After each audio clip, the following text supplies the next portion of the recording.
semua, selamat datang di podcast STT Saint Paul Bandung di minggu ini dengan tema yang bagi saya ini sangat menarik tema kita kali ini. Nah, hari ini kita kedatangan satu narasumber yang tidak asing lagi di kalangan STT Saint Paul Bandung ya. Ya, dari narasumber kita hari ini adalah saya bersama dengan Bapak Venius Gulo MTH. Nah, beliau adalah salah satu dosen tetap ya di STT Saint Paul Bandung dan juga merupakan pendeta dari Gereja ONKP Bandung. Nah, untuk lebih jelasnya terkait Bapak Venius Gulo, mungkin ada baiknya kali ya kalau kita perkenalan secara langsung dari orangnya gitu. Mungkin Bapak bisa bantu Pak perkenalkan dirinya. Baik, terima kasih. Saya panggil apa ini, Bu Selfie, Mbak Selfie, atau aja, Sis Pak. Selfie, atau aja, apa ini, Selfie. Ya, jadi terima kasih Selfie. Saya memperkenalkan nama saya Pendeta Venius Gulo. Oh, ada pendetanya, saya Pak. merupakan seorang pendeta di Gereja ONKP yang beraliran Lutheran, salah satu gereja yang beraliran Lutheran, dan juga saya sebagai dosen di STT Saint Paul Bandung. Oh iya, kalau bisa tahu Pak sebagai dosen ngajarnya apa-apa saja? Kalau Pak, di STT Saint Paul Bandung, saya ngajar beberapa mata kuliah sih, banyak. Salah satunya ada mata kuliah teologi sistematika, teologi perjanjian baru, dan juga ada mata kuliah desain riset, ya, metodologi penelitian. Jadi Bapak tadi kan ngajar tentang sistematika. Betul. Gitu. Mungkin bisa dijabarkan kalau dalam sistematika itu ada apa-apa saja yang banyak kita hal pelajari. yang dibahas dalam teologi sistematika. Nah, kalau saya sendiri lebih fokusnya itu di teologi sistematika, khususnya yang membahas tentang proper Allah dan juga kristologi dan soteriologi. Wah, bisa mungkin Pak dijelaskan kristologi itu apa, soteriologi itu apa, supaya mungkin bagi teman-teman yang nonton mungkin mereka masih bingung apa sih kristologi, apa sih itu. Iya. Kalau proper kan ilmu yang mempelajari tentang Allah, tentunya berdasarkan keyakinan iman Kristen yang dibangun atas dasar Alkitabiah. Demikian juga dengan kristologi. Jadi kristologi itu adalah ilmu yang mempelajari tentang Yesus Kristus berdasarkan iman Kristiani, tentunya juga dibangun atas dasar pernyataan Alkitabiah. Dan kemudian soteriologi itu ilmu yang mempelajari tentang keselamatan berdasarkan apa yang Alkitab sampaikan, dan tentunya didukung dengan berbagai bukti-bukti dan juga argumentasi-argumentasi yang lain. Demikian, Selvi. Oh, berarti sangat berkaitan sekali berarti dengan tema kita hari ini. Oh iya. Kan tema kita hari ini bagi Bapak Ibu mungkin teman-teman yang nonton, hari ini tuh kita akan ngebahas tentang benarkah Yesus bangkit. Nah, berarti itu sangat berkaitan ya Pak ya? Sangat berkaitan. Ya. Berarti kalau begitu Pak, sebelum kita masuk lebih dalamnya ini, saya mau mungkin Bapak bisa menjelaskan sedikit tentang siapakah Yesus ini dan apa yang sudah dilakukannya Pak. Kan ini tadi berkaitannya dengan yang Bapak selalu ajarkan gitu. Kalau kita melihat ya di dalam perjanjian baru, dalam Injil Yohanes misalnya, Yohanes pasal 1, kita melihat dalam pembukaan Injil Yohanes itu disebutkan di situ bahwa Yesus itu adalah sebagai sang firman. Pada mulanya adalah firman. Firman itu bersama-sama dengan Allah dan firman itu adalah Allah. Ya, pada mulanya bersama-sama dengan Allah. Dan kita melihat dalam Yohanes pasal 1 di ayat 14 disebutkan di situ bahwa firman itu telah menjadi manusia. Nah, siapa ini firman yang menjadi manusia? Kita sebagai umat Kristiani percaya bahwa firman yang menjadi manusia itu adalah Yesus Kristus sendiri. Dan Yesus itu datang di dunia ini bukan secara kebetulan. Memang sudah sejak dahulu kala dinubuatkan di dalam perjanjian lama ya, oleh para nabi perjanjian lama. Bahkan sesaat setelah manusia jatuh di dalam dosa, kalau kita melihat di dalam kisah ya, dalam Kejadian pasal 3. Jadi pada masa itu kan manusia tidak mencari Allah lagi. Mereka malah bersembunyi kan dengan Allah. Tetapi justru Allah datang ya mencari mereka, dan mereka Adam dan Hawa ini bersembunyi. Tetapi Tuhan mencari mereka, berkata, Adam, di mana engkau? Jadi ini luar biasa kasih Tuhan. Jadi kenapa Yesus itu datang di dunia ini? Ya karena manusia sudah jatuh dalam dosa, maka Tuhan ya mengirim utusannya, yakni firman, menjadi manusia untuk mati di atas kayu salib untuk menebus manusia yang berdosa. Demikian. berarti siapa itu Yesus? Ya dia adalah Tuhan. Tuhan dan juru selamat Dan juru manusia. selamat. Jadi dia ya datang dengan cara mati ya Pak ya. Betul di sekali, di kayu untuk, salib. untuk tujuannya adalah untuk menyelamatkan manusia itu. Betul sekali. Ya, betul sekali ya seperti itu. Jadi kalau kita sudah tahu nih Pak alasannya Yesus itu mati karena dosa-dosa manusia begitu. Nah, ada nggak sih yang meragukan yang menjadi dasar bagi orang tuh, karena kan masih ada orang-orang nih yang masih meragukan gitu. Kalau Yesus itu benar-benar bangkit begitu. Nah, kira-kira apa saja sih yang alasan-alasan sampai orang tuh buat orang tuh merasa ragu kalau Yesus itu bangkit, Pak gitu. Ya, kita sebagai orang yang sudah percaya kepada Tuhan Yesus, tentunya kita harus berpikir bahwa orang-orang yang masih meragukan Yesus Kristus itu adalah karena memang mereka masih belum dijamah oleh Tuhan. Ya, karena Yesus Kristus itu kan dia memiliki hak yang mutlak untuk menjamah setiap orang, untuk menyadarkan mereka. Jadi makanya oleh sebab itu sampai kapanpun kita menjelaskan kepada orang yang masih mengeraskan hatinya, yang masih belum dipilih oleh Tuhan, jadi mereka tidak sadar-sadar. Nah, makanya kita ini bersyukur karena kenapa? Kita sudah sadar, kita sudah yakin, kita sudah dipilih oleh Tuhan untuk mengerti siapa Dia dalam kehidupan kita ini. Nah, oleh sebab itu kita sebagai anak-anak Tuhan jangan jemu-jemu, kita harus terus menyaksikan kepada mereka siapa Yesus itu yang sebenarnya. Kalau berbicara masalah hal berkaitan dengan meragukan keilahian Yesus, ya kelompok-kelompok yang meragukan keilahian Yesus banyak sekali, ya baik itu kelompok maupun juga personal masing-masing. Kalau kita melihat dalam penelitian-penelitian yang dilakukan, ya kita membaca banyak sekali orang-orang yang meragukan keilahian atau kealahan daripada Tuhan Yesus Kristus sendiri. Tetapi nanti kita akan melihat ya apa bukti-bukti daripada keilahian, ya daripada Tuhan Yesus Kristus itu sendiri. Jadi apa bukti-bukti bahwa Dia benar-benar sudah bangkit dari antara orang mati dan sebagainya. Berarti bisa enggak sih kalau kita menjelaskan sama orang yang meragukan itu berdasarkan bukti-bukti, Pak? Oh, betul sekali. Jadi kalau misalnya kita berbicara itu berargumentasi khususnya, jadi jangan pakai ilmu pokoknya. Nah, itu repot itu kalau misalnya orang sudah memakai istilah pokoknya saya yang benar, pokoknya kamu salah. Nah, itu susah, itu repot. Jadi harus ada datanya, harus ada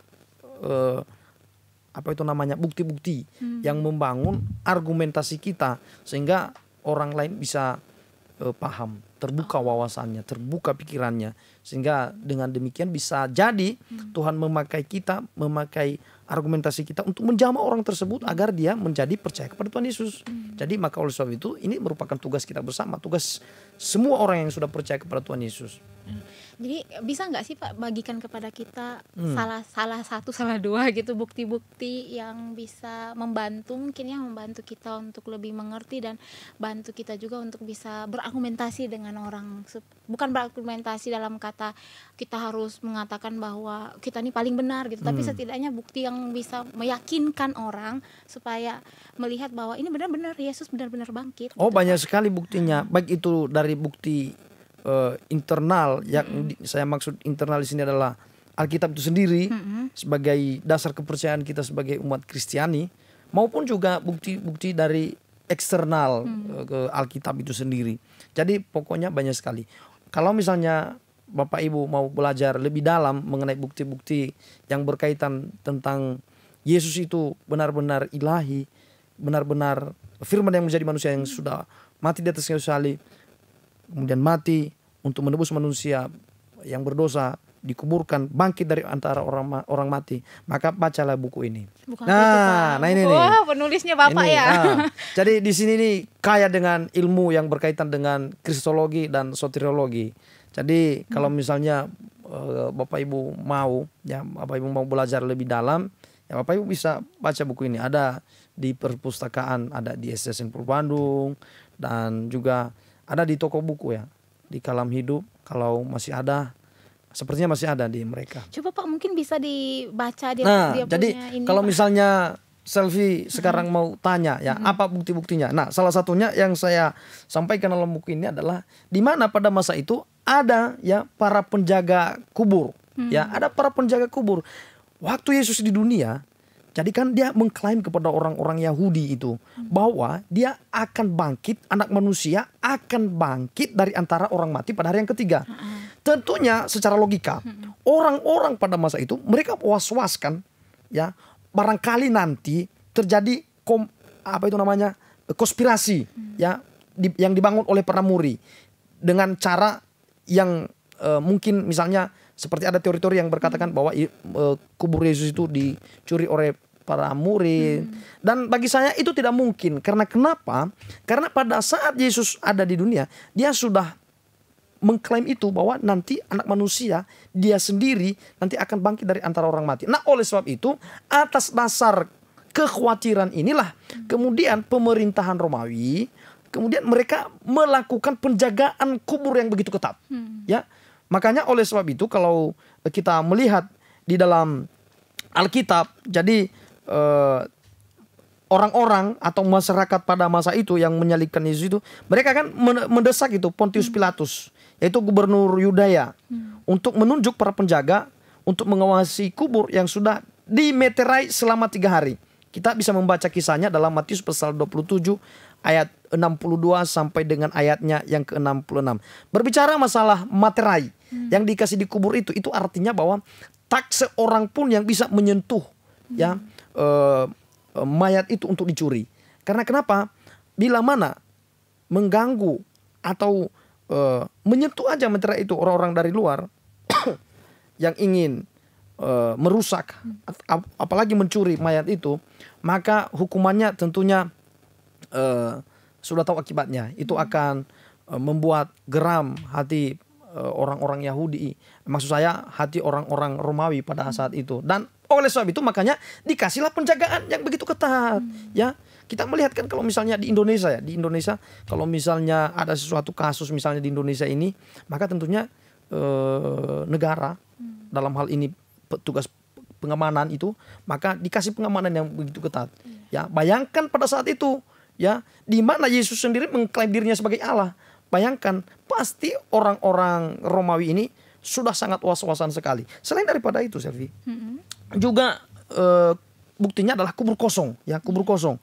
Dimana ketika para murid itu datang datang di kubur itu pada hari pertama minggu, jadi kubur itu kosong. Jadi mereka terkejut kan, Jadi ada orang yang berpikir begini, jadi mayat Yesus itu dicuri oleh para murid pada masa itu. Jadi ini tidak mungkin. Kenapa? Yang pertama tadi kan ada penjaga kubur. Selain daripada itu, para murid ini kan mereka sedang cemas, mereka sedang takut.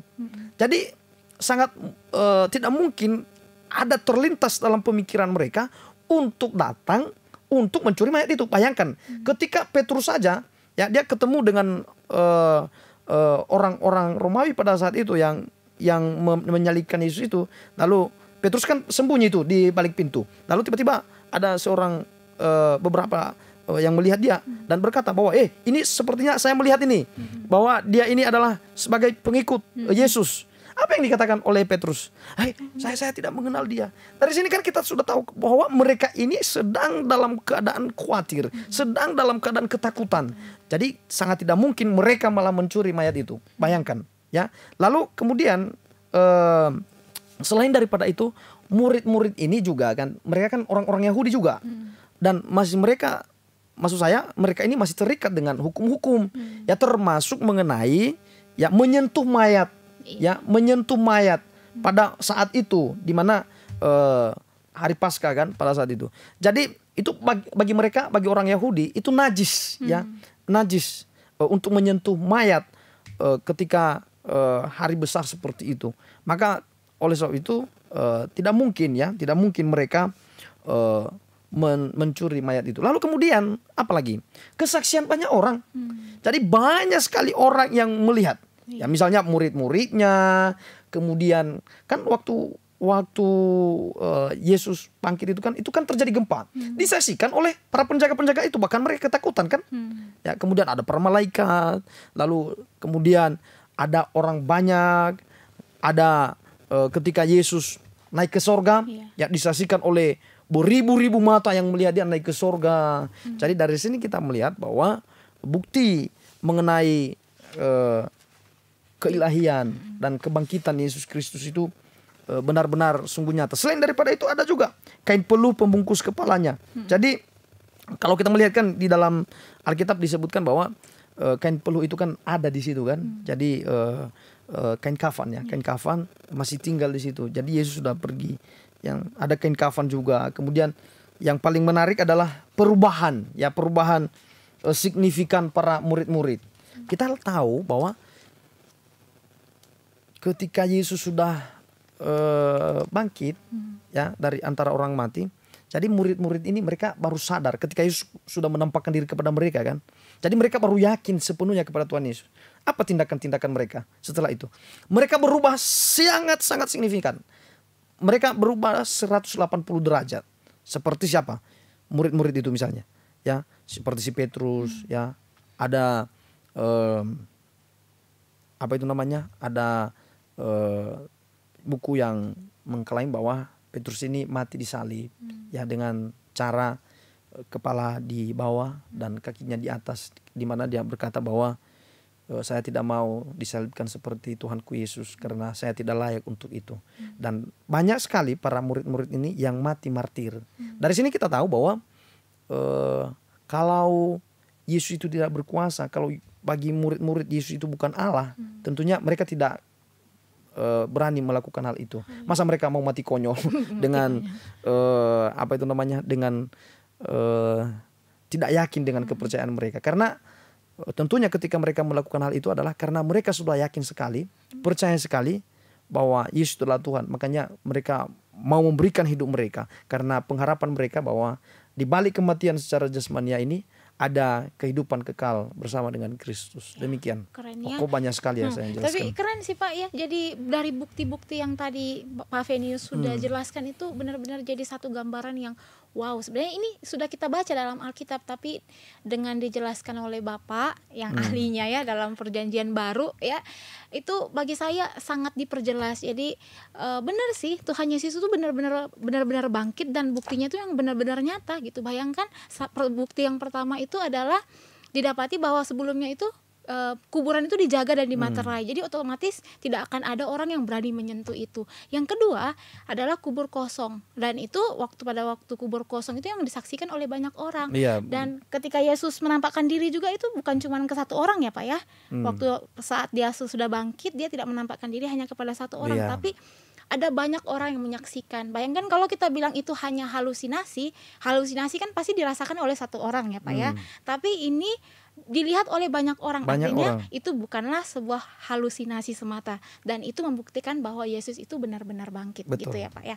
Ya, oke Pak, mungkin dari bukti-bukti yang sudah Bapak jelaskan kepada kita, mungkin ada nasihat dan dorongan bagi kita-kita yang sudah percaya maupun bagi orang yang masih meragukan, mungkin bisa dikasih nasihat. Bagi kita yang sudah percaya kepada Tuhan Yesus ya, kita bersyukur. Karena kenapa? Karena kita sudah dipilih oleh Tuhan. Dan tentunya ketika kita sudah dipilih oleh Tuhan, sudah dimeteraikan oleh Roh Kudus. Dan itu semuanya adalah jaminan bagi kita. Dan kita harus sadar bahwa itu merupakan anugerah yang Tuhan berikan di dalam kehidupan kita ini. Jadi jangan kita sia-siakan kesempatan. Hidup ini adalah kesempatan. Mari kita pergunakan waktu yang ada dengan sebaik-baiknya. Supaya apa yang kita lakukan ini menyenangkan hati Tuhan. Dan namanya saja yang dimuliakan dalam kerajaan sorga. Dan juga bagi yang belum percaya kepada Tuhan Yesus, ya Tuhan Yesus sudah menawarkan bagi kita anugerah yang begitu besar. Jadi begini Selvi. Jadi Yesus itu adalah merupakan satu-satunya yang orang yang ada di dunia ini yang mengklaim dirinya bahwa bisa membawa orang ke sorga. Jadi oleh sebab itu kenapa dia melakukan demikian? Karena Yesus itu kan manusia, Yesus itu kan Allah sejati dan juga manusia sejati.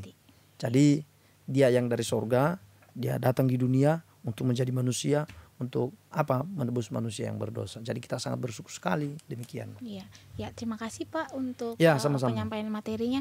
Nah mungkin bagi Bapak Ibu yang sudah mendengarkan penjelasan dari Bapak, mungkin masih mau masih mau dapat ini lebih nih, pengetahuan lebih. Mungkin seperti tadi Bapak sudah jelaskannya, semuanya itu ada dalam bukunya ya Pak ya. Kalau misalnya mau belajar lebih dalam, nah Bapak Ibu bisa baca-baca di buku ini. Bisa dikasih tahu bisa judulnya? Mendapatkannya di toko buku Kalam Hidup. Kalam Hidup. Sepertinya masih ada di mereka. Kalau judulnya Kontribusi Iman dalam Keselamatan. Jawaban atas isu-isu soteriologi, hamartologi kontemporer. Jadi isu-isu yang terkini, isu-isu yang sekarang ini yang sedang gencar-gencar diperbincangkan, dan ini semua jawaban-jawabannya ada dalam buku ini. Saya menulis buku ini bersama dengan teman saya, seorang ketua STT di salah satu STT atau rektor di salah satu STT juga yang di Purwokerto. Jadi teman baik saya. Iya. Ya, jadi seperti itu Bapak Ibu, bisa dilihat langsung atau nanti bisa juga ditaruh di deskripsinya ya. Boleh nanti dibantu sama editor, mungkin ditaruh di bawah, nanti Bapak Ibu yang mau mungkin lupa judulnya bisa langsung dilihat di deskripsinya. Lalu ya tanpa terasa kita sudah sampai di akhir ya dari podcast kita hari ini. Kita bersyukur ya, kita dari banyak-banyaknya orang, kita jadi orang pilihan yang dipilih Tuhan untuk percaya kepada Tuhan bahwa Tuhan itu benar-benar bangkit untuk kita manusia ya. Jadi apakah Tuhan itu benar-benar bangkit? Iya, jawabannya iya, Tuhan benar-benar bangkit, dan itu bisa dibuktikan dengan bukti-bukti yang ada. Ya mungkin seperti itu ya Pak. Sebelum kita menutup, mungkin ada satu statement singkat mengenai kebangkitan Yesus Pak, karena kita kan minggu ini kita memperingati Paskah Pak. Mungkin ada satu statement tentang kebangkitan Yesus yang bisa Pak bagikan kepada. Ya, jadi statement terakhir dari saya adalah Yesus itu benar-benar bangkit, dan itu bisa dibuktikan dengan metode-metode penelitian yang ada, dan kita melihat dalam Alkitab itu sudah tercatat, dan juga bukti yang lain di luar eksternal Alkitab juga ada bukti-buktinya. Jadi oleh sebab itu tetap percaya, bagi yang sudah percaya tetap percaya terus dengan Tuhan Yesus, tetap yakin, memiliki pertumbuhan iman, dan bagi yang belum yakin, mari kita membuka hati untuk dijamah oleh Tuhan agar kita dipilih oleh Tuhan, karena keselamatan itu adalah anugerah, dan bagi siapa keselamatan itu sudah dianugerahkan oleh Tuhan, maka terjamin sampai selama-lamanya. Amin. Makasih. Ya, terima kasih. Sama-sama. Sekali lagi terima kasih juga kepada para penonton yang sudah menonton podcast kita hari ini. Jangan lupa di like, komen, subscribe. dan subscribe. Luar biasa. Terima kasih, Tuhan memberkati. memberkati. Tuhan memberkati.